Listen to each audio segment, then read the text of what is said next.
Hello વિદ્યાર્થી મિત્રો, આજે આપણે ધોરણ 9 સામાજિક વિજ્ઞાનમાં ચેપ્ટર નંબર 16નું મોસ્ટ આઈએમપી આપવા જઈ રહ્યા છે.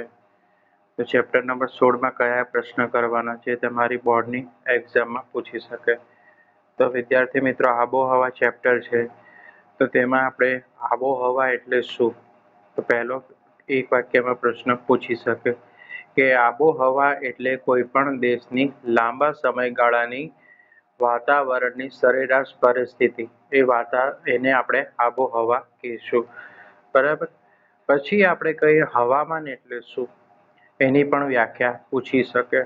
મોસમી પવનો 1 માર્કમાં 110% પૂછાશે કે ઋતુ પ્રમાણે દિશા બદલતા પવનોને મોસમી પવનો કહે છે. બરાબર, રાઈટ. પછી પૃથ્વી પોતાના ધરી પરથી કેટલાક અક્ષ સુધી ફરી શકે છે, તો 23.5 અને 66.5 નો ખૂણો બનાવે છે. રાઈટ. પછી 21 જૂનના દિવસે સૂર્યના કિરણો કેવા પડે છે, તો કર્કવૃત પર પડે છે. 22 ડિસેમ્બરનો દિવસ છે તે મકરવૃત પર સૂર્યના કિરણો બરાબર લંબ પડે છે. હવે મોસ્ટ આઈએમપી પ્રશ્નની વાત કરીએ તો કે આ ભારતની આબોહવાની લાક્ષણિકતા જણાવો, સવિસ્તાર ઉત્તરમાં પૂછાશે. બરાબર, મોસ્ટ આઈએમપી પ્રશ્ન હતો. બીજું કે આબોહવાના અસર કરતા પરિબળોની ટૂંકમાં માહિતી આપો. ભારતમાં શિયાળાની એટલે કે શીત ઋતુની ટૂંક નોંધ લખો. મોસ્ટ આઈએમપી પ્રશ્ન. ભારતમાં ઉનાળાની ઋતુ વિશે માહિતી લખો. ભારતમાં વર્ષા ઋતુની ટૂંક નોંધ લખો. વેરી મોસ્ટ ઇમ્પોર્ટન્ટ, નિર્વતન ઋતુ. ભારતના પાછા ફરતા મોસમી પવનોની ઋતુ વિશે માહિતી આપો. મોસ્ટ આઈએમપી શોર્ટ નોટ છે કે ભારતના પાછા ફરતા મોસમી પવનો વિશે માહિતી આપો. અને આબોહવા, આ પણ મોસ્ટ આઈએમપી, આબોહવાના માનવ જીવન પર થતી અસરો જણાવો. બરાબર. પછી છે તમારે ભારતનું ઋતુચક્ર દોરીને સમજાવવાનું છે. મોસ્ટ આઈએમપી પ્રશ્ન. 2 માર્કમાં વેપારી પવનો વિશે સમજ આપો, તે 2 માર્ક્સમાં પૂછાશે.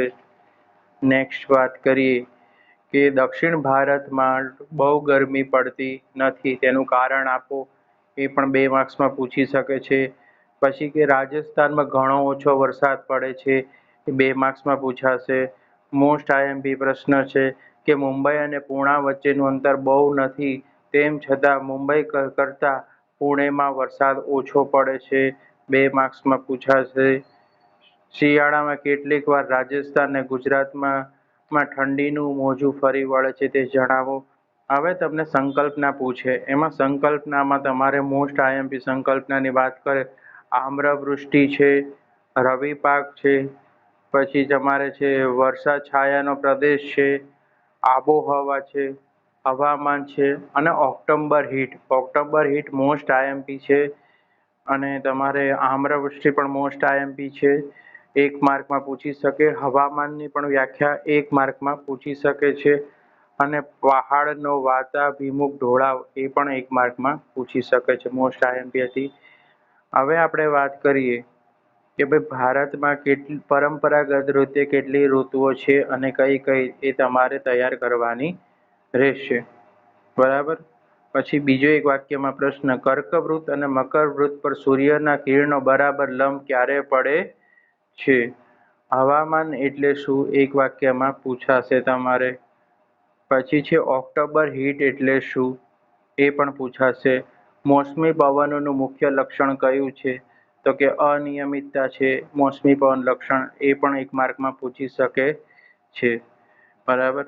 પછી એશિયા ખંડમાં મોસમી આબોહવા ધરાવતા મુખ્ય દેશો કયા છે, એ પણ મોસ્ટ આઈએમપી પ્રશ્ન છે.